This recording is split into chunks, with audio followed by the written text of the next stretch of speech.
முதலமைச்சர் ஸ்டாலின் அவர்கள் தேடப்படுகிறார். அவர் வந்து வெளியே போயிருக்கிறான், வந்தவொடனே அனுப்பி வைக்கிறேன்னு சொல்லி கலைஞர் வந்து ஃபோன் போட்டு கூப்பிட்டு போலீஸ்காரன்ட்ட அனுப்பி வச்சதுக்கு பிறகு தான் சிறையில் கடுமையாக தாக்கப்படுகிறார். அது வந்து எமர்ஜென்சி காலம். இப்போ காவல்துறை இதெல்லாம் கண்டு ஓடினது கிடையாது. திமுகவுக்கு வரலாறு இருக்குது. அதே போல் முதலமைச்சர் ஸ்டாலின் அவர்களுக்கும் ஒரு வரலாறு இருக்குது. ஸ்டாலின் வந்து நேரடியாக காவல்துறை ஒரு பக்கம் தேடி கொண்டு இருக்கும் பொழுது அவர் வந்து மாஜிஸ்ட்ரேட்டை போய் சரண்டர் ஆகிறார். நீங்கள் தேடவே செய்யாத போது உங்கள் கட்சியில் ராஜ்மோகன் தலைமறைவாக இருக்கிறார். அதை குறித்து உங்களுக்கு வெக்கம் இல்லை. அண்ணா சூழ்ச்சி செய்து ஆட்சிக்கு வரவில்லை. அண்ணா களத்துக்கு போனார். அண்ணா கிட்ட எல்லா பலமும் இருந்ததில்ல. எம்ஜிஆர் இருந்தார்ல, அண்ணா கூட்டு போய் எம்ஜிஆரை காமிச்சு ஸ்டாம்பிட் பண்ணிட்டு இருந்தாரா? விஜயை நம்பி வர்றவங்களுக்கு மத்தியில், அந்த இளைஞர்கள் மத்தியில் பொய்யை பரப்புறது இருக்குல்ல, வரலாற்றுக்கு முரணாக இந்த ஸ்பீச் முழுக்கவே பொய், எந்த வரலாற்று உணர்வும் இல்லாத ஒரு, அதாவது ஒரு இடத்துல அண்ணாவை புகழ்றார், இன்னொரு இடத்துல அண்ணாவை இகழ்ந்து பேசுகிறார். நீ இந்த கட்சியில் தேர்தல் வியூக வகுப்பு பொதுச்செயலாளர்னு இருக்குங்க, அந்த பொசிஷனுக்கு நீங்கள் வந்ததுக்கு என்ன காரணம்? நீங்கள் எலெக்ஷன் ஸ்ட்ராட்டஜிஸ்டாக வேலை பார்த்தது மட்டும் இல்லை, நீங்கள் சாண்டியாகோ மார்ட்டினுடைய மருமகன் அப்படிங்கிற நெப்போ சன்னின்லா அப்படிங்கிறதுனால தான் நீங்கள் வந்திருக்கீங்க. ஆதவர்ஜுனா வந்து அப்படி பேசினா ஈஸியாக குடும்ப ஆட்சி ஜெயலலிதா நடந்த குடும்ப ஆட்சி கிடையாதா? எம்ஜிஆர் பொண்டாட்டி ஜானகி தானே, அது குடும்ப ஆட்சி கிடையாதா? அதெல்லாம் உனக்கு குடும்ப ஆட்சியாக படலை. உனக்கு மக்கள் குரல் கேட்கலை, இன்ன வரைக்கும் புரியலை, உனக்கு அறிவு வரலை. அப்படிங்கிறது மிக முக்கியமான இது என்னன்னா, ஒருத்தன் செருப்பு தூக்கி வந்து செருப்புன்னு நினைக்கிற அவன்கிட்ட கேட்டது ப்ளீஸ் ஹெல்ப், அதுதான் அந்த குரல். பிஜேபி, சிபிஐ, இடி இதெல்லாம் வச்சிருந்து இந்தியாவில் நிறைய பேருக்கு அப்பனா வேலை பார்த்துருக்காங்க. ஒரு கேஸ் கிடைச்சா போதும், அந்த கயிறை நீனே போயிட்டு அண்ணே என் கழுத்தில் கயிறு போடுங்கண்ணே, எனக்கு எடுத்துட்டு போங்கன்னு சொல்லி போயிட்டு சிபிஐ வந்து அவங்க மேலே கேஸ் போட போகுது. இவங்க நம்பிக்கிட்டு இருக்கிற மாதிரி ஒன்றும் சிபிஐ கிடையாது, நம்ம ஏற்கனவே சொன்ன மாதிரி. ஸோ விஜய் மேலும் கேஸ் ஃபைல் பண்ணப்படலாம். விஜயை கொண்டு போய் திருநெல்வேலி வேலையை ஆதவர்ஜுனா செஞ்சுட்டார். சொல்லி விஜயை வைத்துக்கொண்டு தன்னை ஒரு இந்த குருமூர்த்தி மாதிரியோ இதுக்கு முன்னால் சோ மாதிரியோ ஒரு பெரிய புரோக்கர் ஆகிறதுக்கு ஒரு முயற்சி. இந்த கும்பலுக்கும் சாதாரண மக்களுடைய அபிலாஷைகளுக்கு சம்மந்தம் இல்லை. இவர்கள் தங்களுக்கு ஒரு கனவு, தங்களுக்கு ஒரு சொர்க்கராஜ்யம், விஜயை வச்சுக்கிட்டு விஜய்ங்கிற பொம்மையை வச்சு நம்ம எப்படியா நிறைய காசு பார்க்கலாம்னு நினைக்கிறத தவிர வேற எதுவும் இல்லை. வணக்கம், இது அரண்சை, நான் சதீஷ். ஆதவர்ஜுனா சுப்ரீம் கோர்ட் வளாகத்திலிருந்து ஒரு பேட்டி கொடுத்தாரு. அதை நம்ம வரிக்கு வரி பேசி அம்பலப்படுத்தியிருந்தோம். அந்த நிகழ்ச்சியிலேயே நம்ம வந்து கீழே வந்து இந்த மாதிரி வரிக்கு வரி ஒவ்வொருத்தரும் என்ன பேசினாலும் அதை எடுத்து நம்ம பேசுறதுக்கு ஒரு தலைப்பு கொடுக்கணும்னு கேட்டிருந்தோம். நிறைய பேர் நிறைய கமெண்ட்ஸ்ல வந்து சொல்லியிருந்தீங்க, அனைவருக்கும் நன்றி. அப்படியான இந்த நிகழ்ச்சிக்கு நம்ம போஸ்ட்மார்ட்டம்னு ஒரு பேர் வைக்கலாம் அப்படின்னு நண்பர்கள் பலர் சஜெஸ்ட் பண்ணியிருந்தாங்க. அந்த அடிப்படையில் போஸ்ட்மார்ட்டம் நம்ம பேர் வச்சுக்கலாம். அந்த போஸ்ட்மார்ட்டம் பண்ணுறதுக்கு அப்பப்போ நாமளே களத்தில் இறங்கி பண்ணுவோம். அப்படி இல்லைன்னா சிறப்பு விருந்தினர்கள் வெளியிலிருந்தும் டாக்டர்கள் வருவார்கள். அந்த வகையில் இன்னைக்கு நம்ம உள்ளூர் டாக்டர், நம்ம சேனலோட டாக்டர் மகிழன். வணக்கம். வணக்கம். ஆக்சுவலி கவுண்டமணி ஒரு படத்தில் ஒரு குழந்தைக்கு பேர் வைப்பார், முருகேசின்னு பேர் வச்சுக்கலான்ட்டு. இல்ல, நீங்க வந்து நிகழ்ச்சிக்கு போஸ்ட் மார்ட்டம் வச்சதால உங்களுக்கு நான் டாக்டர்னு வச்சிருக்கிறேன், அதுக்கு நீங்க தேங்க்ஸ் சொல்லணும். நான் டாக்டர் ஆகணும்னு ஆசைப்பட்டேன், ஆகலை. இல்ல, இப்போ நம்ம அரசியல் ஆபரேஷன் பண்ணிட்டு தான் இருக்கிறோம், அதனால அது தப்பு கிடையாது, நீங்க டாக்டர் தான். சரி, ஆதவர்ஜுனாலாம் அரசியல்வாதியா இருக்கும்போது நம்ம டாக்டர் ஆகலாம். தாவேக கட்சியோட, விஜய் கட்சியோட பொதுக்குழு, சிறப்பு பொதுக்குழு கூட்டம் நடந்திருக்கு. அதுல விஜய் பேசினதை விட மற்றவர்கள் பேசினதை விட மிக அதிகமாக பேசப்படுவது வந்து ஆதவர்ஜுனாவின் பேச்சு. ஏனென்றால் அவர் வாயை திறந்தாலே கடந்த நிகழ்ச்சியில நம்ம சொன்ன மாதிரி அதிகமான பொய்கள் இல்லை முரண்பாடுள்ள பேச்சுகள் பேசுறதுல அவர் வந்து இந்த இதில் ரொம்ப முக்கியமான ஒரு முதல் பாயிண்ட் என்ன வச்சார் அப்படின்னா, நாங்கள் ஒன்றும் கலைஞர் மகன் ஸ்டாலின் போல அல்ல, கலைஞர் அரசு செய்யப்பட்ட பொழுது ஸ்டாலின் ஓடி ஒளிந்தார், அந்த மாதிரி நாங்கள் ஓடி ஒளியலை அப்படின்னு ஓடி ஒளிந்தவரே நேற்று வந்து மேடையில் பேசியிருக்காரு. அந்த காலகட்டத்தில் என்ன நடந்தது, ஏன்னா ஆர்கே பத்திரிகையாளர் ஆர்கே அவர் வந்து எழுதும்போது விகடன்லேருந்து தொடர்ந்து வந்து பதிவுகள் வருது. ஆமாம், அவர் வந்து அந்த நேரம் பதுங்கி இருந்தது உண்மைதான் எம்.கே. ஸ்டாலின். அதற்கு முன்பே இங்கே வந்து திமுகவின் இணைய அணியினர் வந்து நிறைய எடுத்து போட்டாங்க, இல்லை அவர் காலையில 11 மணிக்கு வந்து சரண்டர் ஆனாரு அப்படின்லாம் சொல்றாங்க, பிரஸ் மீட் கொடுத்துட்டு சரண்டர் ஆனாரு அப்படிலாம் சொல்றாங்க. அதே நேரத்தில் ஆர்கே வந்து ஆமாம் அது பதுங்கி இருந்தார் உண்மைதான், ஆனால் அதையும் எதையும் பொருத்திக்க முடியாது அப்படிங்கிறத விகடன் தொடர்ந்து வந்து ப்ரொமோட் பண்ணிட்டே இருக்குது, வரிசையா நியூஸ் கார்டெல்லாம் போட்டுட்டு இருக்குது. எப்படி பாக்குறீங்க, என்ன நடந்தது, என்ன உண்மை? இது சம்பவம் நடந்து வந்து 2001 கலைஞர் வந்து ஜூன் 30ஆம் தேதி கைது செய்யப்படுகிறார். அதுக்கு முன்னால் ஒரு மாதத்துக்கு முன்னால் கலைஞர் வந்து முதலமைச்சர் அப்படின்னு நினைக்கிறேன். அதுக்கு முன்னால் கலைஞருக்கு அதே மாதிரியான அனுபவம் உண்டு. 1976 ஜனவரி மாதம் கலைஞர் முதலமைச்சராக இருக்கிறார். ஆட்சி கலைக்கப்படுகிறது. எமர்ஜென்சியின் பெயரால் இந்திரா காந்தி ஆட்சியை கலைக்கிறார். ஆட்சியை கலைச்சதற்கு பிறகு கலைஞர் வீட்டுக்கு வந்து சர்ச் பண்ணுறேன்லாம் சொல்லிட்டு சர்ச் வாரண்ட்லாம் கொண்டு வந்து சர்ச் பண்ணுறாங்க. சர்ச் பண்ணிட்டு வந்து அன்னைக்கு ஸ்டாலின் தேடப்படுகிறார். இன்றைய முதலமைச்சர் ஸ்டாலின் அவர்கள் தேடப்படுகிறார்.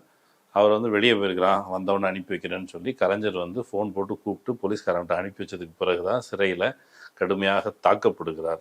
அது வந்து எமர்ஜென்சி காலம். இப்போ காவல்துறை இதெல்லாம் கண்டு ஓடினது கிடையாது. திமுகவுக்கு வரலாறு இருக்குது. அதே போல் முதலமைச்சர் ஸ்டாலின் அவர்களுக்கும் ஒரு வரலாறு இருக்குது. அதை மறைச்சிட்டு இன்னைக்கு குறைந்தபட்சம் நீ சொல்லும்போது இது என்ன, நான் ஏன் ஓடி போனேங்கிறதுக்கு காரணம் சொல்லியிருக்கணும். ஏன்னா போலீஸ் பிடிச்சிடும் அல்லது என்ன ஜெயிலில் தூக்கி போட்டுருவாங்க, கொசு கடிக்கும். ஜெயலலிதா அம்மையார் வந்து கொசு கடிக்குதுலாம் சொன்னாங்க. அது மாதிரி கொசு கடிக்கும், ஏதோ ஒன்று பணக்கார வீட்டில் ஒரு சின்ன வயசுலேருந்து ஒரு பணக்கார வாழ்க்கையை வாழ்ந்துட்டேன் அப்படின்னா ஏதாவது புழுகி கூட சொல்லியிருக்கலாம். ஆனால் நீ வரலாற்றை புழுகிற, அதுதான் பிரச்சனை. முதல்ல கலைஞர் வந்து ஜெயலலிதா அம்மையார் வந்து அந்த அம்மாவுக்கு பழிவாங்கும் உணர்ச்சி, தன் மீது வழக்கு போட்டாங்க. அந்த அம்மா ஊழல் பண்ணு 92 96 அந்த அம்மா பண்ண அட்டூழியம் வந்து ஊரறிஞ்சது. அதை ஒட்டி வழக்கு போடுறாங்க. அந்த டான்சி வழக்கு அது இது நடக்குது. அந்த அம்மா ஏற்கனவே வந்து அந்த 2001 தேர்தலில் நீங்கள் 96 to 2001 காலகட்டத்தில் கலைஞர் ஆட்சியை வந்து எல்லாருமே பொதுவாக பத்திரிகையாளர் சொல்லும்போது அது நடந்த அவருடைய ஆட்சியிலே சிறப்பான ஆட்சி அப்படின்னு சொல்லுவாங்க. அந்த காலகட்டத்தில் இந்த அம்மையார் மீதும் வழக்கு போடப்பட்டு அந்த அம்மாவுக்கு ஒரு பழிவாங்கும் உணர்ச்சி இருந்தது. அந்த அம்மா ஏற்கனவே ஒரு யானை முட்டினதுக்காக ஒரு யானை முட்டுச்சு, அப்புறம் அந்த யானை செத்து போச்சு. ரெண்டுக்கு சம்மந்தம் இருக்குது இல்லை எனக்கு தெரியாது. ஆனால் அம்மாவுக்கு ரிவெஞ்ச் வாங்குற ஒரு கண்ணோட்டம் உண்டு அப்படிங்கிறது தமிழ்நாட்டில் இருக்க எல்லாருக்கும் தெரியும். அது எப்படி டீல் பண்ணிச்சு போலீஸை. வீரப்பன் வந்து ஒரு பேட்டி கொடுக்குறாரு. அப்புறம் வீரப்பன் தேர்தல் வேட்டையின் பேரில் அங்கே இருக்கிற பழங்குடி மக்கள் எவ்வளோ வன்கொடுமைகளுக்கு ஆளாக்கப்பட்டாங்க. அதுக்கு பிறகு அந்த காவல்துறையினருக்கு பேட்செல்லாம் கொடுத்து அந்த அவங்களுக்கு வந்து பதவி உயர்வு கொடுத்த அந்த அம்மையார் ஒரு கைது நடவடிக்கையில் விடுகிறார். இந்திரா காந்தி ஆட்சியை கலைச்சிட்டு போலீஸ் அனுப்பின போது ஸ்டாலினை அனுப்பி வச்ச கலைஞர் இதில் கைது செய்யப்படுறாருல. கைது செய்யப்படும் போது உள்ளே போயிட்டு அவர் முதலமைச்சர் கொஞ்சம் டைம் கேட்குறாரு. டைம் கேட்டதை கொடுக்காம வலுக்கட்டாயமாக கையெல்லாம் எடுத்துட்டு கடைசியில் கலைஞருடைய படுக்கை அறையில் தான் கலைஞர் இழுத்து விடப்படுகிறார். நீங்கள் கலைஞர் வந்து உடல்நல சோர்வாக இருக்கும் பொழுது அவர் வந்து ஊரில் வந்து வீட்டில் இருந்து கடைசியில் ஹாஸ்பிட்டல் தூக்கிட்டு வரும்போது பார்த்தீங்கன்னா ஒரு அங்கேருந்து ஸ்ட்ரெச்சர் கூட கொண்டு வர முடியாது, அவ்வளோ இது வீடு. அதில் வந்து அவர் வயசானவர் கையெல்லாம் முறுக்கி அப்படி பண்ணும்போது அவர் கத்துறாரு கொள்றாங்கன்னு சொல்லி. ஏன்னா ஜெயலலிதாவுக்கு அப்படியான மோட்டிவ் இருந்தது. அப்படிதான் அந்த அம்மாவோட நடந்து கொண்டது, ஒரு பழிவாங்கும் உணர்ச்சி. அதுக்கு பிறகு வெளியே வந்து அதுக்கப்புறம் மாஜிஸ்ட்ரேட் ஆஃபீஸுக்கு போனால் அங்கே போய் அவங்க ஆஜர்படுத்தப்பட்டால் அங்கே வந்து என்ன பண்ணுறாங்க, ஹாஸ்பிட்டல் கூட்டு போங்கன்னு சொன்னபோது ஹாஸ்பிட்டல் கூட்டு போகலைங்கிற பொழுது அவர் மத்திய சிறைக்கு அந்த வெளியில் வந்து தரணாமாய் உட்காந்துட்டு அந்த ஃபோட்டோ நீங்கள் பார்த்துருப்பீங்க. இந்த பின்னணியில் இருந்தால் ஸ்டாலினை புரிஞ்சுக்கணும். ஸ்டாலின் வந்து நேரடியாக காவல்துறை ஒரு பக்கம் தேடி கொண்டு இருக்கும் பொழுது அவர் வந்து மாஜிஸ்ட்ரேட்டை போய் சரண்டர் ஆகிறார். நீங்கள் தேடவே செய்யாத போது உங்கள் கட்சியில் ராஜ்மோகன் தலைமறைவாக இருக்கிறார். அதை குறித்து உங்களுக்கு வெக்கம் இல்லை. வாய்ப்பு இருக்கிறவங்க லோக்கல் நியூஸ் படிக்கிறதுக்கு வே2 நியூஸ் ஆப்பை டவுன்லோட் பண்ணி தயவு செஞ்சு சப்ஸ்கிரைப் பண்ணுங்கள். அந்த வாய்ப்பை பயன்படுத்திக்கிங்க. கீழே கமெண்ட்டில் அதனால லிங்க் இருக்குது. உங்கள் கட்சிக்காரங்க மொத்தமாக தலைமறைவாக இருக்கிறீங்க. நாங்கள் இங்கே தலைமறைவாக போனோம் அப்படின்னா கொஞ்ச நாள் ஆளை காணலை. புசி ஆனந்த் உங்கள் கட்சியினுடைய பொதுச்செயலாளர், அவர் ஏன் தலைமறைவாக இருந்தார்? இதை குறித்தெல்லாம் விளக்கம் கொடுக்காத ஒரு பொய்யான வரலாற்றை, ஒரு புனைவை, இப்போ வந்து தன்னை நம்பி வருகிற ஒரு தொண்டர்கள், இவரை நம்பி வரல, விஜயை நம்பி வர்றவங்கள் மத்தியில், அந்த இளைஞர்கள் மத்தியில் பொய்யை பரப்புறது இருக்குல்ல, வரலாற்றுக்கு முரணாக. இந்த ஸ்பீச் முழுக்கவே பொய், எந்த வரலாற்று உணர்வும் இல்லாத ஒரு, அதாவது ஒரு இடத்துல அண்ணாவை புகழ்கிறார், இன்னொரு இடத்துல அண்ணாவை இகழ்ந்து பேசுகிறார், ஒரு இடத்துல கலைஞரை புகழ்கிறார், இன்னொரு இடத்துல கலைஞரை இகழ்ந்து பேசுகிறார். ஒரு அரசியல் கண்ணோட்டம் இருந்தால் எனக்கு கலைஞரை பிடிக்கும், கலைஞர்கிட்ட என்னென்ன வகையில் பிடிக்கும், கலைஞர்கிட்ட விமர்சனம் இருக்குன்னு கோர்வையாக வரணும். எதுக்கு எதை பேசுகிறேன்னே தெரியாமல் ஒரு இடத்துல திட்டுறாரு. கலைஞர் வந்து சமூக நீதிக்காக சில விஷயங்கள் உழைச்சாரு, நாங்கள் அவரை பாராட்டுறோம், ஏற்றுக்கிறோங்கிற அப்படி. இன்னொரு பக்கம் கலைஞர் விமர்சனம் பண்ணுறாரு. அண்ணாவை குறித்து பேசும் பொழுது அண்ணா ஒரு இடத்துல அண்ணா வழி தான் நாங்கங்கிறாரு. அப்புறம் வந்து காமராஜர் ஏமாத்திட்டாங்கிறாரு. நீ இப்போ காமராஜர் ஏமாற்ற வந்திருக்கியா? அண்ணா வழின்னு சொல்கிறல்ல. இப்போ அந்த ஸ்பீச் கொடுக்கறதுக்கு முன்னாடி தலைமை எழுந்திரிச்சு அண்ணா புத்தகத்தை கொடுக்குறாரு. அந்த தமிழ் இந்து புத்தகம் நினைக்கிறேன். அந்த புத்தகம் நீயும் படிக்கல, அவரும் படிக்கல. கனவு. அண்ணாவோட கனவு என்னன்னு உனக்கு தெரியாது. இவங்களுடைய கொள்கை எப்படி இருக்குன்னு கேட்டால், எம்ஜிஆர் வந்து அண்ணாயிசம்னு சொன்னார். உங்க கொள்கை என்னன்னு கேட்டதுக்கு என்னன்னு கேட்டால் கேபிட்டலிசம் ப்ளஸ் சோசியலிசம்னு சொன்னாங்க. அது அண்ணாயிசம். அதை வந்து முன்னாடி பேராசிரியர் அன்பழகன் வந்து ஏடா இது வந்து ஃபேசிசம்டா அப்படி சொல்றது, இது வந்து அண்ணாயிசம் இல்லை, இதை போய் அண்ணாயிசம் உருட்டிட்டு இருந்தியா நீ, இதில் ஒரு மண்ணாங்கட்டியில் தூக்கி தூர போடுங்கிற மாதிரி. அப்போவே அன்பழகன் 1975 எமர்ஜென்சி நடைமுறை இருந்த பொழுது, எந்த எமர்ஜென்சி? இந்திரா காந்தியோட எமர்ஜென்சி. எந்த எம்ஜிஆரை ஏமாத்திட்டாங்கன்னு சொல்றாருல்ல. இல்ல, இவரு தான் சொல்றாரு என்னன்னா, எம்ஜிஆரை ஜெயலலிதாவை திமுக சூழ்ச்சி செய்தது, அது போல சூழ்ச்சி எங்க மேலையும் செய்யறது. எம்ஜிஆரை எப்படி ஏமாத்தினான்னு கேட்டா, எம்ஜிஆர் ஏமாத்தினது அதான் எம்ஜிஆர் எப்படி ஏமாத்தினா, எம்ஜிஆர் அவரே தான் ஏமாத்தினாரு. எம்ஜிஆர் வந்து கட்சியினுடைய பொருளாளருடைய பதவி என்ன? நீங்களாம் வேற வேற பதவிகள் இருந்திருப்பீங்க. கட்சியின் பொருளாளர்னா பதவி என்ன? அது என்ன பண்ணணும்? கணக்கு வழக்கு பார்த்து கணக்கு வழக்கு பார்க்கணும். கட்சியில கணக்கு வழக்கு கேட்பேன், பொதுக்குழுல கேட்பேன் அப்படின்னு நீ வந்து பொது மேடையில போய் பேசிட்டு இருக்க. நீ கட்சிக்கு பொறுப்பான நபர் தானே, அப்படி பொறுப்பாக நடந்துக்கல. பொதுக்கூட்ட மேடலுக்கு கட்சியை தொடர்பாக வழக்கம் கேட்குது ஒன்று. இன்னொன்று, இந்தியாவிலே முதல் முறையாக சட்டமன்ற உறுப்பினர்கள் எல்லோரும் அவர்களுடைய சொத்து கணக்கை தாக்கல் செய்யணும்னு சட்டம் தமிழ்நாட்டில் தான் வந்துச்சு. கலைஞர் தலைமையில் கொண்டு வராங்க. இவருக்கு 13 முறை நோட்டீஸ் அனுப்பியும் ஒரு பதில் கொடுக்காத நபர் எம்ஜிஆர். யாரை ஏமாத்தினான்னு தெரிஞ்சுக்கணும். அதே எம்ஜிஆரை குறித்து ஆதவ அர்ஜுனாவுக்கு நிறைய அரசியல் அறிவுலாம் இருக்குது அப்படின்னு அவர் நம்புறாரு, நம்மளும் நம்புவோம். போய் தேடி படிங்க. எம்ஜிஆர் வந்து கருப்பு பணம் வைத்திருப்பது தன்னுடைய உரிமைன்னு பேசியிருக்காரு. கருப்பு பணம் வச்சிருக்கலாம், எல்லாரும் டாக்ஸ் எல்லாத்தையும் எடுத்துட்டு போயிடறாங்க, கருப்பு பணம் இல்லைன்னா எப்படி வந்து நான் மக்களுக்கு தொண்டு செய்வது, இப்படிதான் அவருடைய நியாயம். அந்த கருப்பு பணத்தை கிடுக்கி பிடி போட்டு தான் விஜயை எப்படி பிடிச்சி வச்சிருக்காங்களோ அது மாதிரி எம்ஜிஆரை ஒன்றிய அரசு சேர்ந்து எம்ஜிஆரை விரட்டி விட்டாங்கன்னு சொல்ல. எம்ஜிஆர் அதிமுக தொடங்கினதுக்கு பிறகு ஒரு ஆட்சி அரியணைக்கு போனதுக்கு பிறகும் கூட அதிமுகவும் திமுகவும் இணைவதற்கான ஒரு முயற்சி கூட நடந்தது. அது எல்லாரும் வரலாற்றில் அதையும் புரிஞ்சுப்பாங்க. விரட்டி விட்டதை எதுக்கு சேர்க்கறதுக்கு முயற்சி பண்ண போறாங்க? நடுவில் அப்பவும் வந்து சென்ட்ரல் கவர்மெண்ட் சார்ந்தவங்க, இந்த தேசிய கட்சியை சார்ந்தவங்க அதை கெடுத்து விட்டாங்க. அது கலைஞர் வந்து நெஞ்சுக்கு நீதி எழுதியிருக்கிறாரு. அவரோட புத்தகங்கள் படிச்சா தெரியும், வரலாறு அறிஞ்சவங்க எல்லாத்தையும் தெரியும். ஏமாத்தி துரத்தி விட்டாங்க. எம்ஜிஆர் என்ன கேட்டார்? பதவி கேட்டார். நடிப்பேன்னு சொன்னாரு. ஒன்று நடிப்பா பதவியா தேர்ந்தெடுங்க. இதை உச்சபட்ச நடிகர் எல்லாத்தையும் விட்டுட்டு வரான்னு சொல்றாங்கல்ல, அப்படி விட்டுட்டு வர தயாரா இல்லை எம்ஜிஆர்.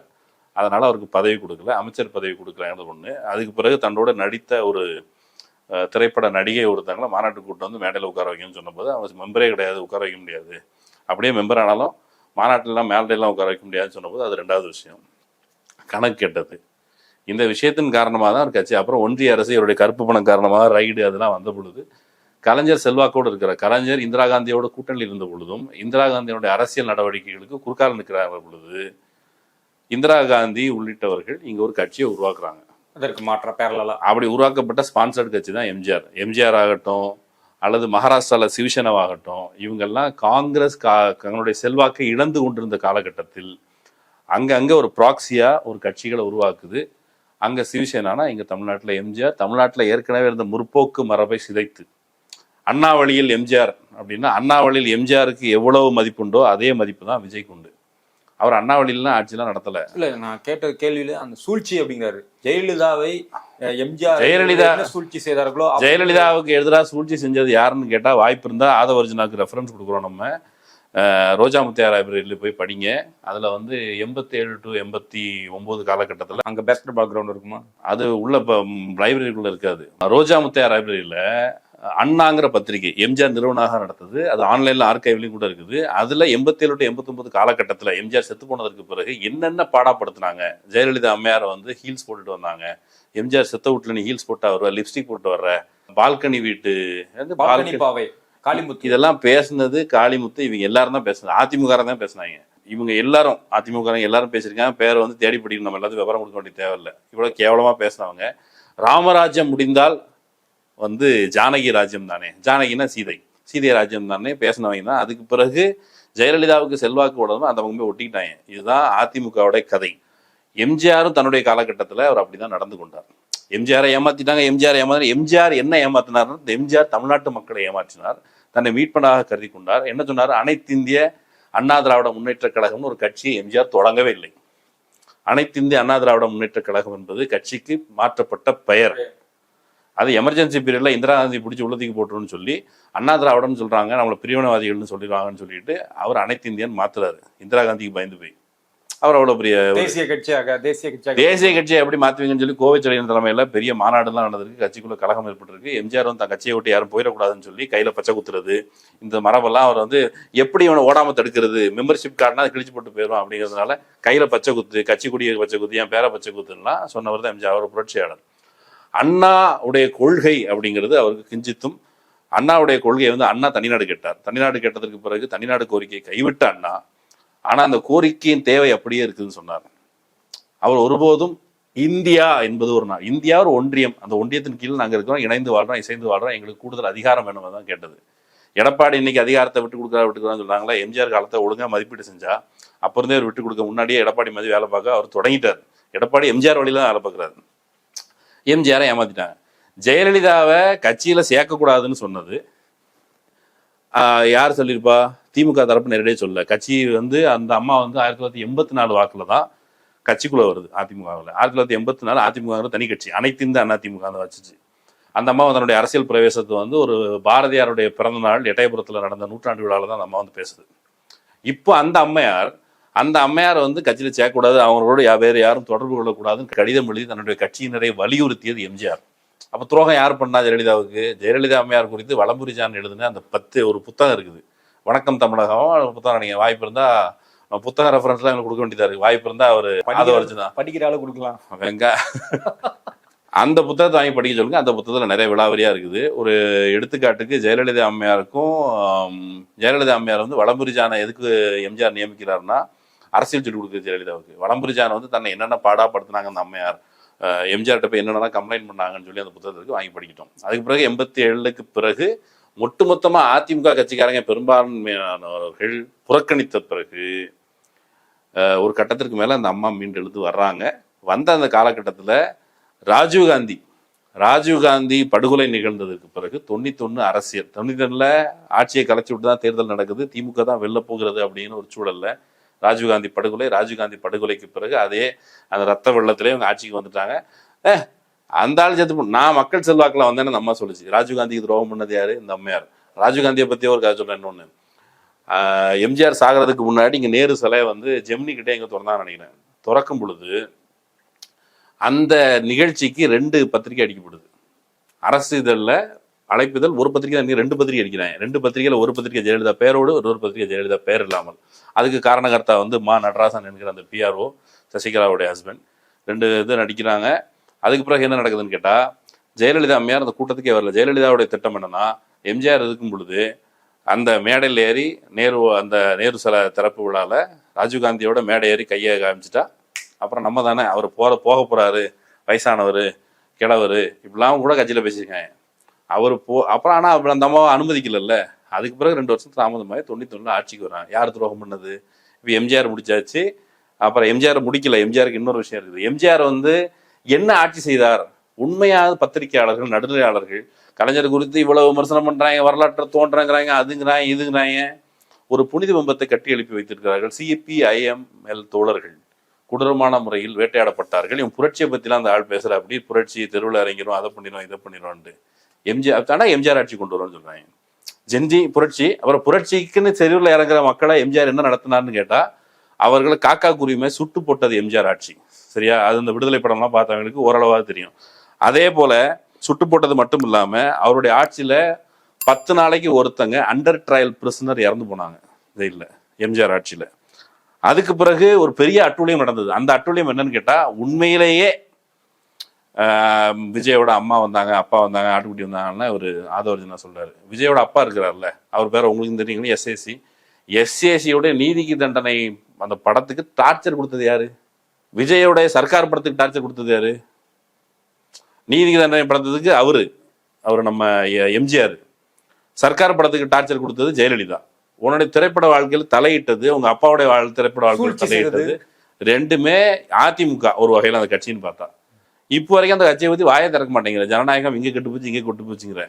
உங்க அப்பா வந்து சொல்லியிருக்காருல்ல, எனக்கு எந்த டார்ச்சர் கொடுத்தாரு அவருன்ட்டு. ஒரு ஏதோ ரீடேக் சொன்னதுக்காக எம்ஜிஆர் வந்து இந்த ஏரியாவுக்குள்ளே வரக்கூடாதுன்னு துரத்தி விட்டாரா எம்ஜிஆர். அவ்வளோ ஜனநாயகவாதி அந்த எம்ஜிஆர். அதே போல தண்ணீர் படம் கேள்விப்பட்டிருக்கீங்களா? தண்ணீர் படத்துக்கு அப்படிதான் டார்ச்சர் பண்ணியிருக்காங்க. மாபூமின்னு ஒரு படம் உண்டு, தெலங்கானா புரட்சி பற்றி.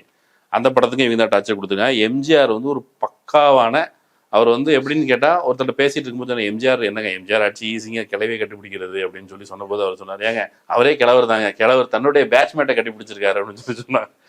அந்த எம்ஜிஆர் ஆட்சி காலம் எப்படி இருந்தது என்பதற்கு இந்தியா டுடேல 1987 அவர் இறந்த காலகட்டத்தில் வந்த கட்டுரை. 10 ஆண்டுகள்ல வெறும் பேச்சு, வாய் பேச்சு, எதுவும் நடக்கல. சின்ன சின்ன மக்களுக்கு சில சின்ன விஷயங்கள் செய்ததன் வழியாக அவர் ஒரு பெரிய பிம்பமாக, வள்ளலாக கட்டமைக்கப்பட்டார். பிரபலங்களுக்கு கூட்டு கொண்டு சோறு போடுறது, யாரையாவது பிடிக்கலாம் கூட்டு கொண்டு 4 சாத்துறது. இப்போ இந்த இவர் இருக்கார்ல, அவர் பேர் என்னது, நம்ம பயில்வான் ரங்கநாதன், அவரே பேட்டியில் சொல்லியிருக்காரு, என்னை கூட்டு வந்து தலைவர் 4 அடி அடிச்சாரு, அதுக்கப்புறம் சோறு போட்டாரு, அப்புறம் வந்து கொஞ்சோண்டு கையில காசு கொடுத்தாரு செலவுக்கு, தலைவர் எனக்கு ரொம்ப பிடிக்கும். இப்படி இந்த பிரபலங்கள் பேசி ஊதி பெருசாக்குன பிம்பம் தான் எம்ஜிஆர். அதே இவங்களும் புரட்சி தலைவர் யாருன்னு தெரியலன்னு விஜய் பேசுற. உனக்கு தமிழ்நாட்டு அரசியல் வரலாறே தெரியல. எம்ஜிஆர் யார், எம்ஜிஆருடைய அரசியல் என்ன அப்படின்னு ஏராளமான புத்தகங்கள் வாய்ப்பு இருந்தா விஜய் அவர்கள் குறைந்தபட்சம் எம்எஸ்எஸ் பாண்டியன் எழுதின புத்தகம் அல்லது எம்ஜிஆரை பற்றி பிரபலமாக எழுதப்பட்ட புத்தகங்கள் வாங்கி படிங்க, உங்களுக்கு விவரங்கள் தெரியும். அந்த எம்ஜிஆர் அப்படிங்க போய் நான் அந்த பாயிண்ட் வரேன். ஆதவ அர்ஜுனா பேசும் பொழுது திரும்ப திரும்ப என்ன சொன்னாருன்னா, நான் அங்கே திருச்சியில் போய் ஏர்போர்ட்லேருந்து நாங்கள் குறிப்பிட்ட இடம் போகிறதுக்கு எனக்கு 6 மணி நேரம் ஆச்சு, அவ்வளோ க்ரௌடு. அங்கேருந்து நாங்கள் பெரம்பலூர் போனால் எங்களுக்காக 7 மணி நேரம் காத்துட்டு இருந்தாங்க, அவ்வளோ க்ரௌடு, பெண்களும் குழந்தைகளும். எம்ஜிஆருக்கு இல்லாத கூட்டம், அந்த காலத்தில் எம்ஜிஆர் கூட்டத்தை நான் பார்த்ததில்ல, நாங்கள் பிறக்கல. எம்ஜிஆருக்கு இருந்த கூட்டம் இன்னைக்கு விஜய்க்கு இருக்குது. அதாவது அந்த க்ரௌடு தான் பிரச்சனை அப்படின்னு நம்ம பலமுறை சொல்லிட்டு இருக்கிறோம். இந்த க்ரௌட கூட்டி காட்டுறது தான் அவங்க ப்ரைடுங்கிறது. ஆமா, அதுதான் வந்து என்னோட மாஸ்க் காட்டுறது, அதுதான் வந்து என்னோட ஓட்டா மாறுது, இல்ல அதுதான் அந்த ப்ரொபகனா ஒண்ணு இருக்குது, அந்த வேவை வந்து அப்படியே எல்லாத்துக்கும் கடத்துறது, பயங்கரமான ஆதரவு இருக்குங்கிறத. சோ அந்த க்ரௌடை பத்தி மட்டும் இவர் நிறைய இடத்துல பேசும்போது துண்டு துண்டா தான் பேசுறாரு. நீங்க சொன்ன மாதிரி ஒரு கோர்வையான பேச்சு கிடையாது. திடீர்னு இந்த இடத்துல சொல்லியிருப்பாரு, திடீர்னு இன்னொரு இடத்துல அவர் சொன்னதுல மறுபடியும் அது சொன்னது என்னன்னா, திருப்பின்னு அவங்க பாசல சொன்னா, அதாவது க்ரௌடு, எனக்கு அவ்வளோ க்ரௌடு வந்துச்சு, எங்க தலைவர் முகத்தை பார்த்தா போதுங்கிறதுக்காக வராங்க, அன்பினால வராங்க, அவ்வளோ க்ரௌடு அப்படின்னு சொல்றாரு. அதுக்கு உதாரணமா எம்ஜிஆர் சொல்றாரு. இந்த இவருடைய இந்த பேச்சை நீங்க எப்படி பாக்குறீங்க? இது ஒரு மொக்கையான ஓட்டப்பானை பேச்சு மாதிரி. நீங்க அந்த பானையில ஓட்ட விழுந்தா தண்ணி கீழே கிளம்பணும். எங்க ஊர்ல என்ன சொல்லுவாங்க தெரியுமா, கரெக்டா சொல்லணும்னா, உங்களுக்கு நீங்களும் நம்ம ஊர் தானே, எங்க அம்மா திட்டம் போது ஏதாவது வளவளம் பேச, ஏழா ஓலப்பாயில நாய் கொண்ட மாதிரி பேசிட்டு இருக்கேன்னு சொல்லிப்பாங்க. அந்த மாதிரி தான் அந்த ஸ்பீச் இருந்தது. பிரச்சனை என்ன, எம்ஜிஆருக்கும் விஜய்க்கும் இருக்கிற அடிப்படை வேறுபாடு, எம்ஜிஆர் காங்கிரஸ் கட்சியில இருந்தார், அதன் ஆதரவாளராக இருந்தார். அதற்கு பிறகு திமுகவில் சேர்ந்து வேலை பார்த்தார். கட்சியில மக்கள் மத்தியில தொண்டர்கள் அவர் நடிகராகவே இருந்தாலும் கூட மக்களோட மக்களாக பயணித்து, இப்போ வந்து உங்களுக்கு ஒரு கரிஷ்மா இருக்குது, ஒரு பிம்பம் இருக்கு, பிரபலத்தன்மை இருக்குது. அன்றாடம் போய் மக்கள்கிட்ட புழங்கும் போது யாராவது 2 பேர் இன்னைக்கு இருக்கிற உலகத்துல அவர் செல்ஃபி எடுக்க வருவாங்க. நீங்க மக்கள்கிட்ட போய் மக்களில் ஒருவராக நிற்பது அப்படிங்கிறதுக்கு ஒரு பயிற்சி. என்ன பயிற்சி? அஃப்கோர்ஸ் உங்களுடைய சினிமா கிரேஸை வச்சு ஒரு பெருங்கூட்டம் வரும். நீங்க மக்கள்கிட்ட போய் நார்மலா உங்களை ஒருத்தனா பார்க்கும் பொழுது மக்கள்கிட்ட அந்த கிரேஸ் வரும். என்ன கிரேஸ்? அவனே சொல்றாங்கல்ல, அவரு இந்தியன் சினிமாலே சூப்பர் ஸ்டார், அதனால பார்க்க வர்றாங்க. இந்தியன் கோடி ரூபாய் விட்டுட்டு வந்திருக்காரு. இந்தியன் சினிமாலே சூப்பர் ஸ்டார்ப்பா. இந்தியன் சினிமால சூப்பர் ஸ்டார்னா அவர் படம் நடிக்கிறதுக்கு வெளியில FDFS, இந்த விஜய் அஜித் சொன்னார்ல, FDFS க்ரௌடு மாதிரி தான் அது. நம்ம ஊருக்கு விஜய் வரானாப்பா, என்ன நம்ம ஊர் மக்கள் சரியான, நம்ம ஊருக்கு விஜய் வர்றாருன்னு கூட சொல்ல மாட்டாங்க. நம்ம ஊருக்கு விஜய் வரானாம்பா, அவனை போய் பார்த்துட்டு வருவோம், வரையா, நீ வரையா, நான் வரையான்னு போய் பார்ப்பாங்க. அது வந்து நடிகனை பார்க்க போகிற கூட்டம். அவர்கள் எந்த மீட்பனுக்காகவும் காத்து, நயன்தாராவுக்கும் வரும், யாருக்கு வேணாலும் வரும். சாதாரணமா இப்போ வந்து இந்த லூஸ் மோகன் ஒருத்தர் இருந்தார்ல, லூஸ் மோகன் சொல்லுவாங்க, அவர் என்னன்னு சொல்லுவாங்க எனக்கு தெரியாது. அவரோ அல்லது அந்த குண்டு கல்யாணமோ யார் வந்தாலும் மக்கள் போய் பார்ப்பாங்க. அது வந்து சினிமாங்கிற அந்த வலிமையான சக்திக்கு இருக்கிற ஒரு வலிமை, கண்டிப்பா வருவாங்க. ஆனா அரசியல் காரணத்திற்காக வரவில்லை, அது முதல்ல புரிஞ்சுக்கணும். எம்ஜிஆருக்கும் கலைஞருக்கும் நான் இவ்வளவு வித்தியாசங்கள் வேறுபாடுகள் அவங்களுக்குள்ள வந்திருந்தாலும் கூட, எம்ஜிஆர் கட்சிக்காரங்க இப்போ வந்து நாவலர் நெடுஞ்செழியன் பின்னாடி போய் சேர்ந்தாரு. அவங்க கட்சியில ஏதோ அரசியல் பேசுறதுக்கு யாரோ ஒருத்தங்க இருந்தாங்க. இந்த கட்சியில யார் அரசியல் பேச? ஆதவ அர்ஜுனா தான் அவங்கள்ட்ட அதிகபட்ச உச்சபட்ச அரசியல் பேசுகிற நபர். அவருக்கே நீங்க அரசியல் ஆதவ அர்ஜுனா கேட்கிறாரு, உங்க பொதுச் செயலாளர்களா வாக்கிங் போக முடியுமா, எங்க பொதுச் செயலாளரை பாரு, குஷி ஆனந்தா விஸ்கு நடப்பாரு அப்படின்னு சொல்றாரு. துரைமுருகனை தான் அப்படி சொல்றாரு. உட்காந்து சட்டமன்றத்துல வந்து கிண்டல் பண்ணிட்டு ஜாலி பண்ணிட்டு உட்காந்துட்டு இருக்காரு. இது வந்து கிறுக்குத்தனமான பேசி. தமிழ்நாட்டில் இருக்க பத்திரிகையாளர் யாரை கேட்டாலும் துரைமுருகன் அவர்களுடைய திறமை தெரியும், அவருடைய அரசியல் வன்மை தெரியும். இன்னும் அது மட்டும் இல்லாம அவருக்கு வயசாயிடுச்சு. அவரை இப்ப எந்திரிச்சு நடக்க சொல்லு பார்ப்போன்ட்டு, நீ ஒரு 10 வருஷம் கழிச்சு நீ ஓடிடுவியா? அது வந்து உங்க தலைவர் அவர் முன்னாடி விஜய், அவர் நல்ல நடிகர், என்ன சொல்றது, அவருடைய டான்ஸ் இதெல்லாம் ரசிகர்கள் நிறைய உண்டு. ஆனா அவர் பழைய மாதிரி திரும்ப அவர் ஆட முடியுமா ஒரு 10 வருஷம் கழிச்சுன்னு கேட்டா அதுக்கு நீ என்ன சொல்லுவேன்? ஒரு 10 வருஷம் கழிச்சு விஜய் இது மாதிரி ஜம்ப் பண்ணுவாரா, ஸ்டண்ட் பண்ணுவாரா, இது மாதிரி ஆடுவாரா அப்படின்னு சொன்னா அது பார்க்க முடியாது. அது வந்து நீ முதுமையை கிண்டல் பண்ற ஃபர்ஸ்ட், அது ஒரு கேனத்தனமான, அதை விட்டுருங்க. இதுல எம்ஜிஆருக்கு அந்த விஷயங்கள் இருந்தது. எம்ஜிஆர் கீழே கரிஷ்மாவை தாண்டி மக்கள் மத்தியில் ஒரு தலைவர் ஆகுறதுக்கு அவருக்கு தகுதி இருந்தது. அவர் கிரவுண்ட்ல போய் மக்கள்கிட்ட போனாரு. ஆனா விஜய் அந்த கரிஷ்மா கொஞ்சம் கூட மங்காம இருப்பதற்கு தான் மக்கள்கிட்ட உனக்கு இருக்கிற இடைவெளி இருக்குல்ல, இது ஒரு பிரச்சனைக்குரிய விஷயம். நீ இது வரைக்கும் மக்கள்கிட்ட மக்கள் நலன் கொள்கையும் சார்ந்து, இப்போ வந்து திமுக சமூக நீதி பேசுகிறது அல்லது பெண் விடுதலை சார்ந்த விஷயங்கள் பேசுது, ஏதோ ஒரு அவங்க சமூக நீதி சார்ந்த அடிப்படையில் பார்ப்பனல்லா இயக்கம்ங்கிற ஒரு வழித்தோன்றல் முறையில் அவங்ககிட்ட ஒரு அரசியல் இருக்குது. நீ இது வரைக்கும் வந்து என்ன பேசின? இப்போ வந்து திமுக ஒன்றே குலம் ஒருவனே தேவன்னு சொல்லிச்சு. அது வந்து சமரசம் அப்படின்னு நான் புரிஞ்சுக்கல. நீங்கள் மக்கள் உணர்வு, கடவுள் நம்பிக்கை இருக்கிறவங்க இருக்கிறாங்க, பெரியார் வந்து கடவுள் இல்லை கடவுள் இல்லைன்னு சொன்னார்ல, அவர் ஒரு காலகட்டத்திற்கு மேல ஒரு தத்துவமா சொல்றாரு. பெரியார் வந்து கடவுள் இல்லை அப்படிங்கிறத ஒரு ஆயுதமாக பயன்படுத்தி கொண்டாரையுடைய அவருடைய நோக்கம் வந்து சமூக நீதி. அப்ப சமூக நீதியை பரவலாக பரப்புவதற்கு, கொண்டு போய் சேர்ப்பதற்கு இந்த அரசியல் அதிகாரம் நமக்கு தேவை என்று உணர்ந்த அண்ணா அவர் களத்துல போய் வேலை பார்க்கும் பொழுது இது வந்து ஒரு மக்கள்கிட்ட ஒரு தனிப்பட்ட உணர்வு. அண்ணாவை தன்னுடைய கடவுள் நம்பிக்கையாளரை காட்டிக்கிட்டாரா? இதுக்காக கலைஞர் கடவுள் நம்பிக்கையாளரை காட்டிக்கிட்டாரா? அவங்க கட்சியில் ஆரம்ப கட்ட தலைவர்கள் யாரும் கடவுள் நம்பிக்கையாளரே காட்டி கொண்டது கிடையாது. அவங்க போய் அரசியல் வேலை பார்க்குறாங்க. சரி, விஜயனுடைய கட்சியுடைய கொள்கை என்னன்னு பார்த்தா வெளிப்படையா விஜய் ஒரு கொள்கையை பேசினார். நீங்க வந்து ஒரு யூடியூப்ல உட்காந்துட்டு ஒரு கட்சியை விமர்சனம் பண்றாங்கல்ல, ஒரு பத்திரிகையாளர் உட்காந்து கட்சியை விமர்சனம் பண்றாங்க. இதுக்கு மேல விஜய் ஒரு தலைவருங்கிற முறையில என்ன அரசியல் ரீதியாக ஒரு மாற்று கொள்கைப்பா, இது ஒரு மாற்று கொள்கை, நான் புதுசா கண்டுபிடிச்சிருக்கேன், நான் சொல்றேன். அப்படி எதுவுமே இல்லை. இவங்க மாற்று திமுக சொல்றதுதான் நானும் சொல்றேங்கிறீங்க. திமுக சொல்றதா நீங்க சொல்றீங்கன்னா, ஆமா, அவர் என்ன சொல்றாரு? அந்த ஒரு படத்தை ஒரு நம்ம ஹோட்டலுக்கு சாப்பிட போகணும்னு சொல்லுமே, நமக்கு புதுசா ஒருத்தன் டிஷ் சாப்பிடுவான், நமக்கு என்ன டிஷ்னு தெரியாது, ஆனா சாப்பிட்டுட்டு போய் நாக்குல எச்சு வரும், வெயிட்டர் கூப்பிட்டு அவன் சாப்பிட்டுட்டு இருக்காருல அதை கொடுங்கன்னு கேட்போம்ல. அதே மாதிரி திமுக சொல்றதா நானும் சொல்றேன்னு சொன்னா, திமுக சொல்றதா நீங்களும் சொல்றீங்க. ஆனா நாங்க புதுசா நடைமுறைப்படுத்தி என்ன நடைமுறைப்படுத்தி எப்படி நடைமுறைப்படுத்தீங்க? இந்த மேடையில பேசும்போது ஆதவ அர்ஜுனா சொல்லாரு நானும் ரவுடி தாங்கிறாரு, ஆனா அண்ணாவை பின்பற்றுங்கிறாரு. அண்ணாவுடைய அரிச்சுவடி படிச்சிருந்தா கூட இப்படி கேனத்தனமா யாரும் பேச மாட்டாங்க. அண்ணாவுடைய கட்சியை ரவுடி கட்சின்னு சொல்றாங்க. சரியா? காங்கிரஸ் அப்போ முத்திரை குத்துது. அண்ணா வந்து ஐ திங்க் ஒரு பீச்ல நான் ஏற்கனவே பலமுறை சொல்லியிருக்கேன். இப்ப நீங்க சொல்லிட்டு இருந்தது வந்து நான் அந்த கொள்கை அதே கொள்கை தான் அப்படிங்கிறாரு. ஆனா என்ன சொல்றாரு அப்படின்னா, கலைஞருக்கு அப்புறம் மு.க. ஸ்டாலின் இவர்கள் வந்து தொடர்ந்து வந்து குடும்பத்தை தான் கவனிச்சுக்கிறாங்க. இந்த திமுக, அந்த திமுக வேற, இந்த திமுக வேற. இந்த திமுக கவனிச்சுக்கிறது மகனும் மருமகனும் தான். நெப்போ கிட்ஸ், அன்பில் பொய்யாமொழி மருமகன் நெப்போ கிட்ஸ். ஆமா, இது நீயே லாட்டரி மருமகன்டா. மருமகன் நெப்போ கிட்டா நீ யாரு மருமகன் அதை சொல்லணும்ல. எவ்வளவு நினைச்சாலும் சீரியஸாவே பேச முடியல. இல்ல, சாதாரண விஷயம். கிரவுண்ட்ல மக்கள் சாதாரண அன்றாட கட்சிகள் அவர்கள் மீட்பர்கள்னு வர்றாங்க, ரைட்டு. நீ இந்த கட்சியில தேர்தல் வியூக வகுப்பு பொதுச்செயலாளர் இருக்குல்ல, அந்த பொசிஷனுக்கு நீங்க வந்ததுக்கு என்ன காரணம்? நீங்க எலெக்ஷன் ஸ்ட்ராட்டஜிஸ்டா வேலை பார்த்தது மட்டும் இல்ல, நீங்க சாண்டியாகோ மார்டினுடைய மருமகன் அப்படிங்கிற நெப்போ சன்னின்லா அப்படிங்கிறதுனாலதான் நீங்க வந்திருக்கீங்க. அந்த சாண்டியாகோ மார்டின் வந்து அவரு பர்மால இருந்து வந்த நபர்னு சொல்றாங்க. அவர் கூலி தொழிலாளியாக இருந்து மெல்ல மெல்ல வந்து லாட்டரி வித்து அவர் வந்து 1700 கோயம்புத்தூர்ல, ஆமா கோயம்புத்தூர்ல யார் போனாலும் லாட்டரி மார்டினா 1500 கோடி ரூபாய்க்கு மேல சொத்துக்கிறாங்க. இதுவே குறைவு. அவரு நாங்க ஊழல சகிச்சிக்க முடியாது, எனக்கு என் ரத்தத்திலே அந்த வரப்போல இந்த ஒரு நாகார்ஜுன ஒரு படத்துல இப்படி நீக்கணும் அப்படி நரம்பு இப்படி வரும் தெரியுமில்ல, அதே மாதிரி இவர் பேசுறாரு. நான் என்ன சொல்றேன், நீ வந்து உங்க சிபிஐ உங்க அப்பா வரான்னு சொல்றல்ல, உங்க மாமனார் இருக்கிற அப்படி இல்ல, மாமனார் வந்து பிஜேபிக்கு தேர்தல் பத்திரத்துல 100 கோடி ரூபாய் கொடுத்துருக்காரு. இதர கட்சிகள் நம்ம திரிணாமுல் காங்கிரஸ் கொடுக்காரு, திமுக கொடுத்துருக்காரு. உனக்கு தெம்பு துணிச்சல் திராணி இருந்தா அந்த கட்சிகளுக்கு கொடுக்காதுன்னு சொல்லு. மொத்தம் 1300. என்ன வெங்காயத்துக்கு இந்த ஆளை பிடிங்க ஃபர்ஸ்ட், இவரை கூப்பிட்டு சிபிஐ விசாரணை போ, சுப்ரீம் கோர்ட்டுக்கு போ, உனக்கு லாஸ்ட் பாயிண்ட்லாம் தெரியல.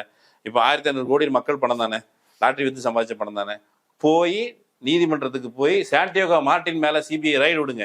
ஏற்கனவே இடி கேஸ் பெண்டிங்ல இருக்கு, இது ஒரு நடவடிக்கை எடுக்காம இருக்கீங்க.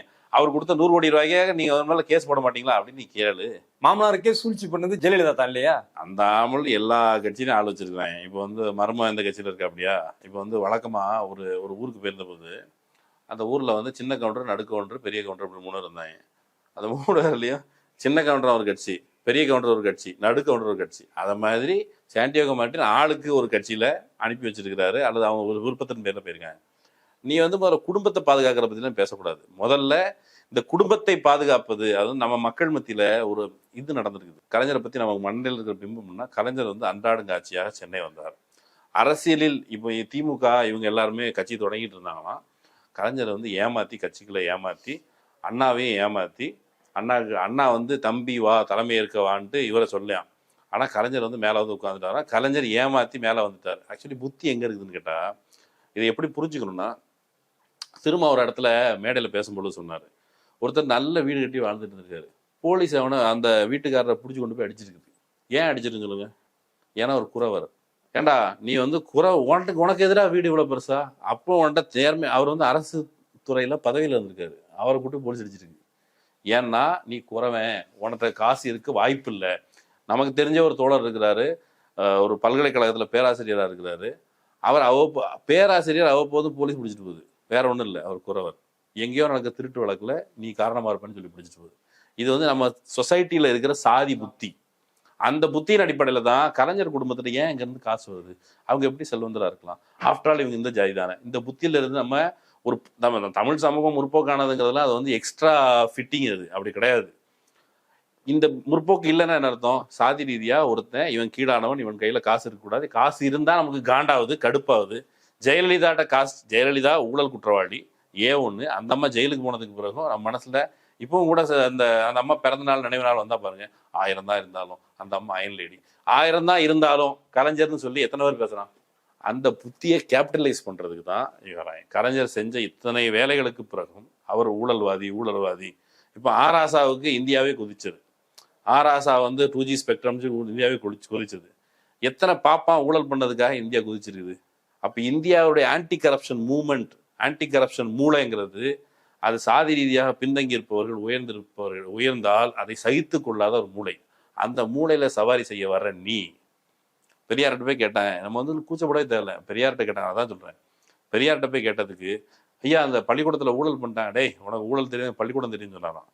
நமக்கு இந்த செட்டப்புக்குள்ள காரிய சாத்தியமானது நமக்கு நன்மைகள் நடந்திருக்குதான்னு கேட்டா, உத்தரப்பிரதேசத்துல இங்க அளவுக்கு ஊழல் கிடையாது அப்படின்னு சொல்லப்படுது. பீகார்ல இந்த அளவுக்கு ஊழல் கிடையாது அப்படின்னு சொல்லப்படுது. மத்திய பிரதேச ஊழல் கிடையாது சொல்லப்படுது.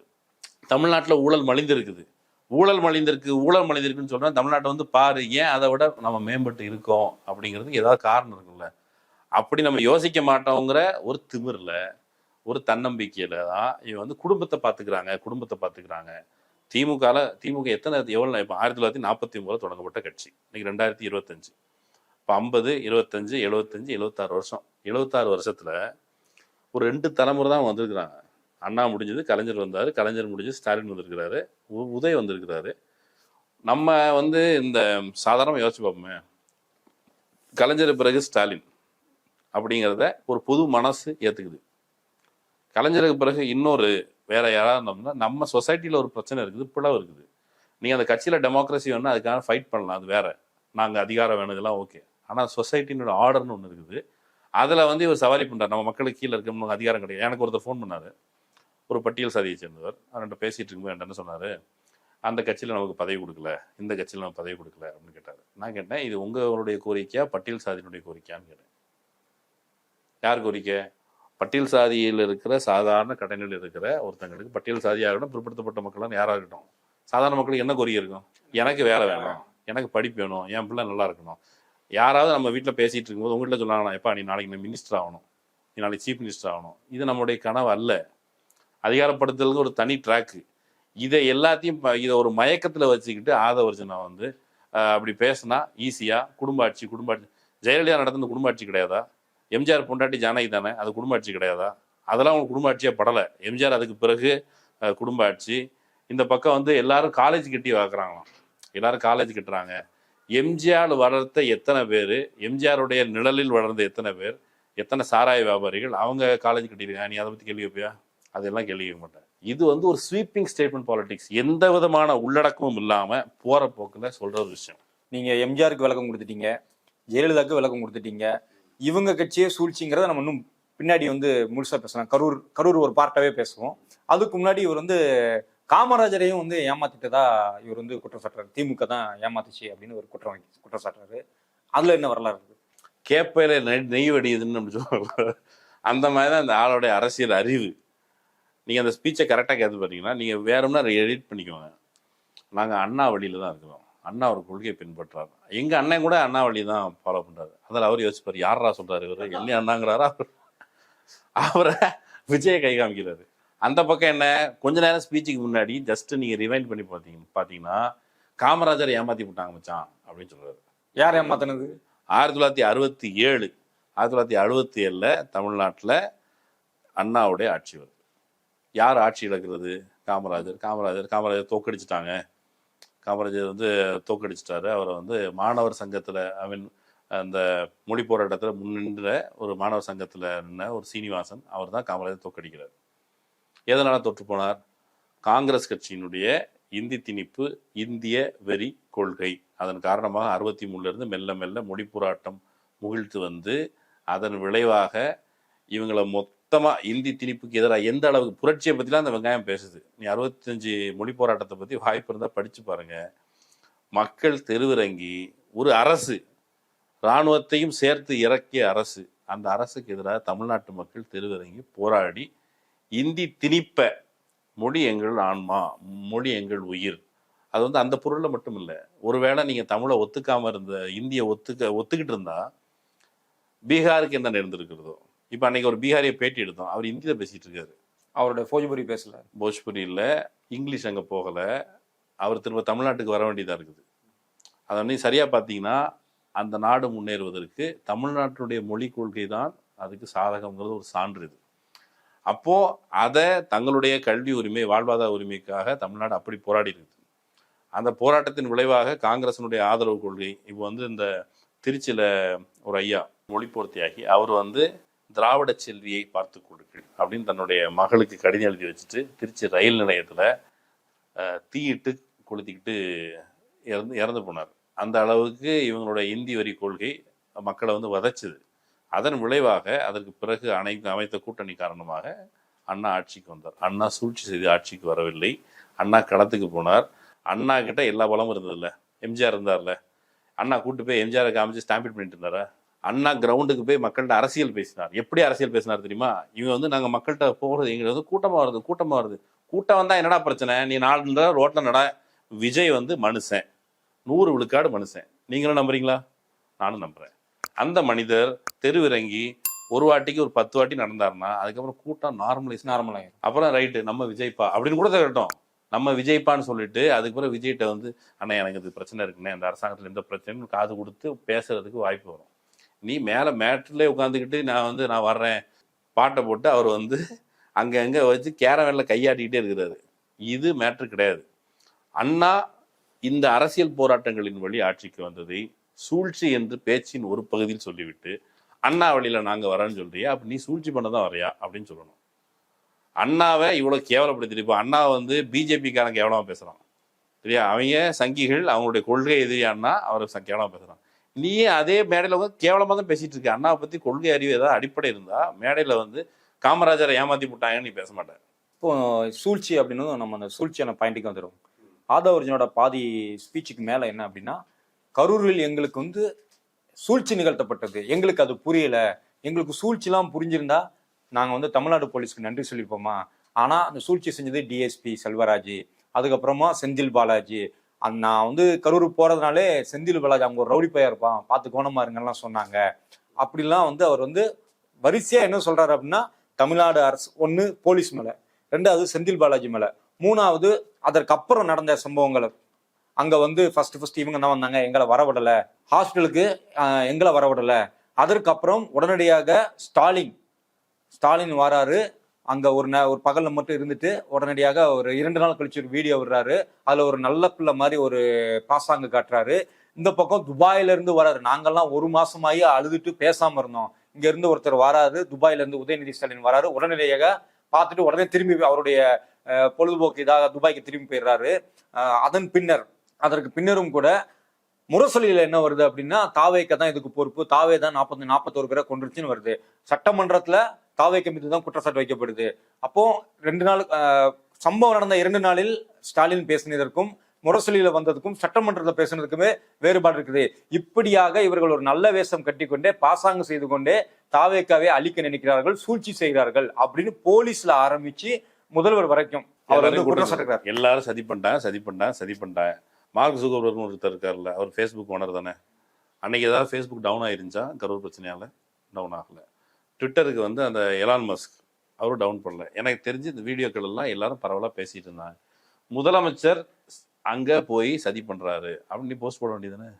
எவனை தடுத்துருந்து? இந்தியாவில் வந்து தமிழ்நாட்டில் வந்து இன்டர்நெட் பிளாக் பண்ணி வச்சுருந்தாங்களா? உனக்கு மறுநாள் தேவைப்படுது, உங்கள் தலைவர் என்ன போடுவார் அதை ரீட்வீட் பண்ணுறதுக்கு டைம் ஆகும்னு சொல்லி தேவைப்படுது. அப்படி தான் நீ போட்ட. இந்த பிரச்சனைகளை அன்றே ஏன் சொல்லலை? பிகாஸ் நீங்கள் இப்போ ஒரு கதையை நேர்த்தியாக ஒரு கோத்துருக்கீங்க. அந்த கதையை வந்து சொல்கிறேன், அதுதான் மேட்ரு. நீ அங்கே போயிட்டு போன இடத்துல ஒருத்தர் செப்பலை தூக்கி வீசினால, உனக்கு மக்கள் குரல் கேட்கலை, இன்னும் வரைக்கும் புரியலை, உனக்கு அறிவு வரலை. அப்படிங்கிறதுக்கு மிக முக்கியமான இது என்னென்னா, ஒருத்தன் செருப்பு தூக்கி வந்து செருப்புன்னு நினைக்கிற, அவன்கிட்ட கேட்டது ப்ளீஸ் ஹெல்ப், அதுதான் அந்த குரல். தலைவா இங்க பாரு, இங்க வந்து செத்துக்கிட்டு இருக்காங்க பாருங்கிறதுக்காக ஒரு செருப்பு தூக்கி வீசினதை செந்தில் பாலாஜி செருப்பு விட்டு வீசி எறிஞ்சான்னு நீ சொல்றனா, உன் தொண்டர்கள் என்ன பேசுறானே உனக்கு கேட்கல. நீ அவ்வளோ க்ரௌடில் அவனுக்கு கேட்கல. அவன் கையில் கிடச்சது செருப்பு. எம்ஆர் ராதா வந்து எம்ஜிஆர் சுட்டதுக்கு கேட்டபோது எதுங்க சுட்டிங்கன்னு கேட்டால் துப்பாக்கி எதுவும் சுட்டான்னு சொன்னார்ல, அது மாதிரி அவர் செருப்பு இருந்து தூக்கி வீசி எறிஞ்சான். அது கல்லு கிடஞ்சுன்னா ஏதாவது வேற ஏதாவது கிடஞ்சா அதை தூக்கி எரிஞ்சிருப்பான். Because he needed help, desperately help. இந்த விஷயத்த இன்னைக்கு வந்து சதின்னு உட்காந்து பேசிட்டு இருக்கேன். அவன் எப்படி ஒருத்தன் வந்து அந்த வீடியோ பார்த்தீங்கல்ல, மாரில் அடிச்சுட்டு பாரியா பாரியான்னு சொல்கிறான். உனக்கு ஏன் கேட்கல? அது நீ ஏன் திரும்பி பார்க்கல? செருப்பு தூக்கி அடிச்சால உனக்கு வந்து தண்ணி கொடுக்க தெரிஞ்சதில்ல, தண்ணி கொடுத்தல. அருணாச்சலம் படத்தில் அந்த பழைய ரஜினியை வந்து இப்படி தூக்கி வீசுவார்ல, அந்த மாதிரி 2 வாட்டர் தூக்கி வச்சு எதுக்கு போனேன்? அங்கே நின்று கீழே இறங்கி என்ன பிரச்சனைன்னு போய் பேசியிருந்தா யார் தடுத்துருப்பா? தடுத்துருக்க மாட்டாங்க. நீ என்ன சொல்கிற? ஒவ்வொரு இடத்துலையா நின்று வர்றதுக்கு எனக்கு ரொம்ப லேட் ஆச்சு. எங்கே ஸ்பாட்டுக்கு வர்றதுக்கு, பிரச்சாரம் பண்ண வர்ற இடத்துக்கு உனக்கு லேட் ஆச்சு. அவசரமாக பின்னங்கால் புடதியில் படுற அளவுக்கு ஓடி போனீங்கல்ல மெட்ராஸுக்கு, அதுக்கு ஏன் லேட் ஆகல? அதாவது அவருக்கு நாமக்கல்லேருந்து கரூர் வர்றதுக்கு பல மணி நேரங்கள் ஆயிருக்குது. கரூர்லேருந்து சென்னை போகிறதுக்கு 2 மணி நேரம் போயாச்சு. போகணும்னு நினச்சா நீ போயிருக்கலாம். போலீஸ்கிட்ட அனுமதி கேட்டீங்கல்ல, எங்கே அனுமதி கேட்டீங்க? நாங்கள் தெரு நடுவுக ஊர்வலம் வந்து வரணும்னு அனுமதி கேட்டிங்களா? எங்கள் தலைவர் வருவார், அவர் வந்தால் கூட்டம் திரணும், நீ தான் பாதுகாப்பு கொடுக்கணும். உன் தலைவர் எங்கே வருவார்னு நீ சொன்னேன்? அந்த பெர்மிஷன் வாங்கி வச்சுருந்தா அங்கே தான் வருவான்னு சொன்னேன். அங்கே வராமல் எதுக்கு ரோட்டில் என்ன மையத்துக்கு ஊர்வலம் போயிட்டு இருக்கீங்கன்னு சாதாரண மக்கள் கேட்பாங்களா இல்லையா? அறிவு தான் மக்கள் அதை கேட்கணும். எதுக்கு ரோட்டில் ஊர்வலம் போனீங்க? நேராக இங்கே வந்து சேர வேண்டியதானே. விஜய் வராருன்னா நீ வந்து ரோட்டில் ஊர்வலத்துக்கு ஏற்பாடு பண்ணிகிட்டே வந்திருக்குற. நம்ம இப்போ நீங்கள் போயிட்டு வந்தீங்கல்ல, கரூர் போயிட்டு வந்தீங்கல்ல, மக்கள் என்ன சொல்கிறாங்க? ஏமூருங்கிற ஊரில் வந்து மக்கள் அந்த கிளவி, செத்துப்போன கிளவி வந்து நான் விஜயை பார்த்து தான் வருவேன் அப்படின்னு சொல்லி கிளை வந்துச்சா? இல்லை, டெம்போ அமர்த்தி கூட்டு வந்து டெம்போ அமர்த்தி கூப்பிட்டு வந்து அத்தனை பேரை கொண்டுட்டு இன்னைக்கு கூட மேடையில் உட்காந்து நின்று பேசும் பொழுது ஒரு சின்ன குற்ற உணர்ச்சி இல்லை, தப்பு நடந்துருச்சு, இனி பாதுகாப்பாக நம்ம கூட்டத்தை ஆர்கனைஸ் பண்ணுவோம். குழந்தைங்களுக்கு பாருங்க, அன்னைக்கு பரிதாபத்தில் குழந்தைங்க செத்து போயிருக்குது.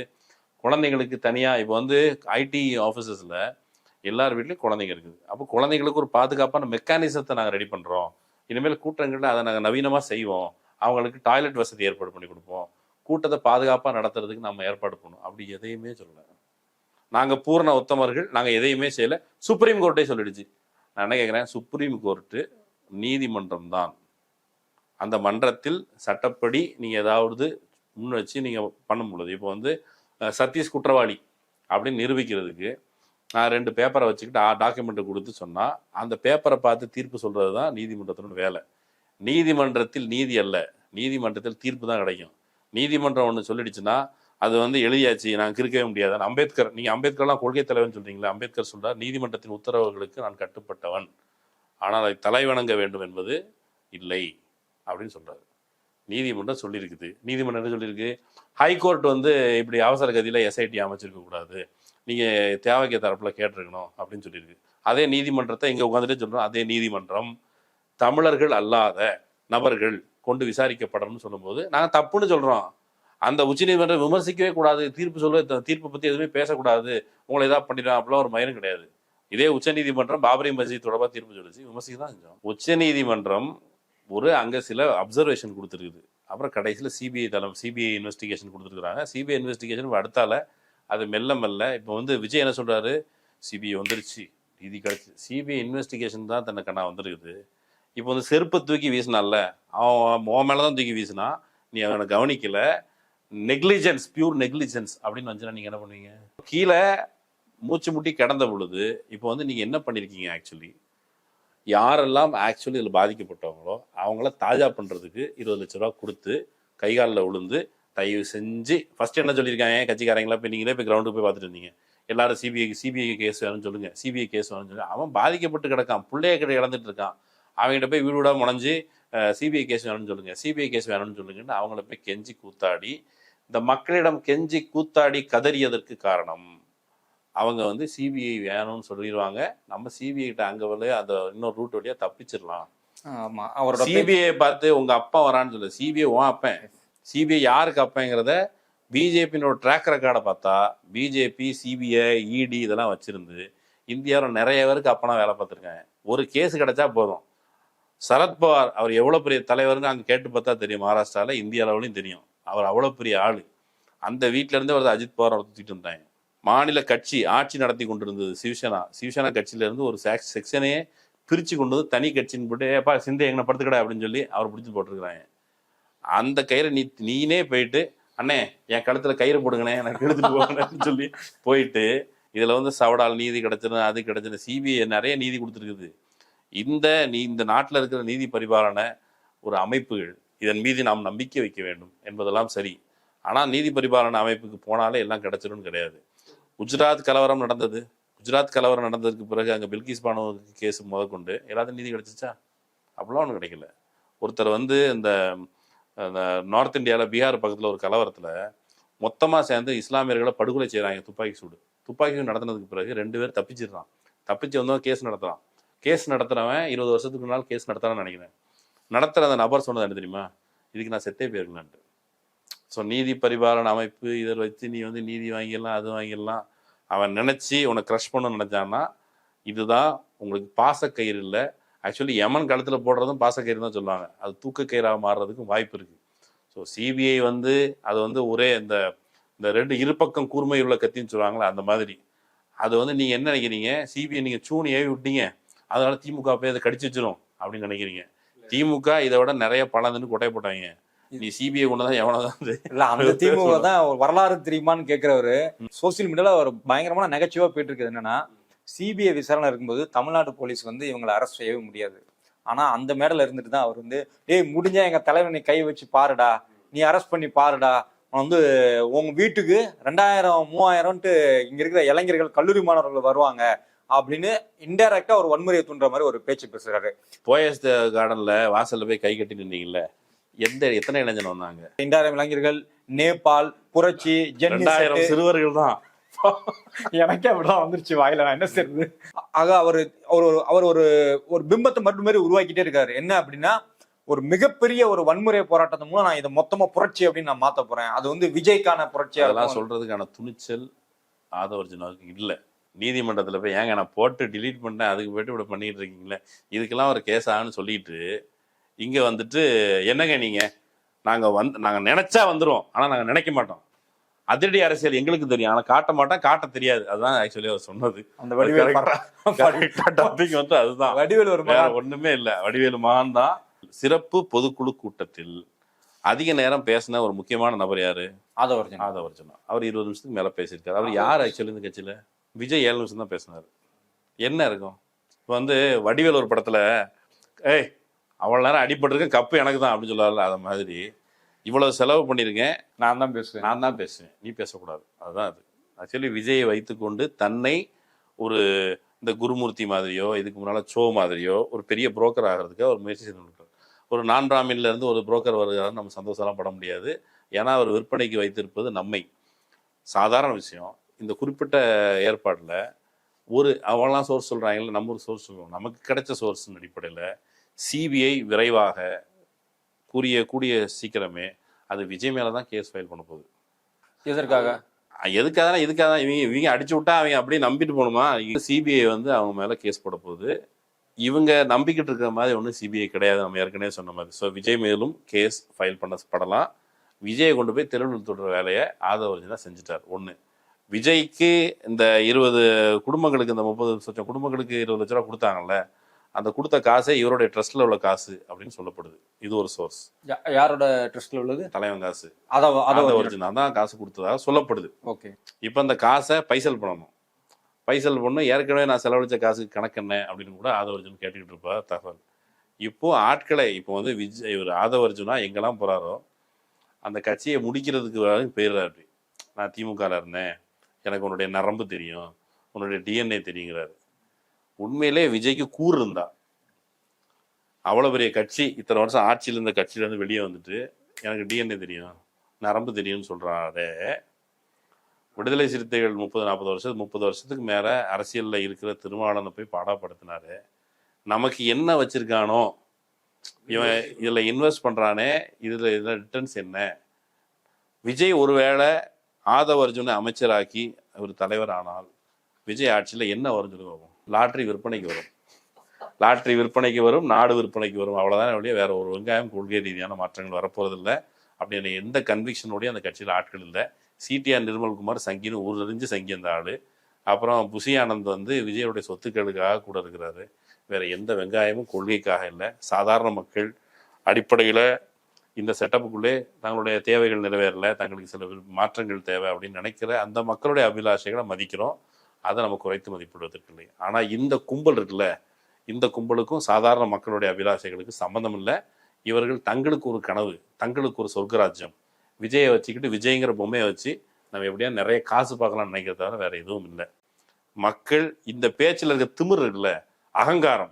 விஜயா தான் பேசினாரு. விஜய் எங்கேயா மன்னிப்பு கேட்டாரு? சாரிங்க, அங்கே காலில் விழுந்து மன்னிப்பு கேட்டாரு. இதை 40 பேருக்கு தான் கடமைப்பட்டவனா? வெளியில் முன்னாடி வந்திருந்தாங்களா, அவங்களுக்கு உங்களுக்கு மாதிரி அவங்களுக்கு சோகம் இருந்துக்கலாப்பா. எப்பா உங்களெல்லாம் நாங்கள் வந்து கஷ்டப்படுத்திட்டோம். அது சோக நிகழ்ச்சி மாதிரியா இருந்தது?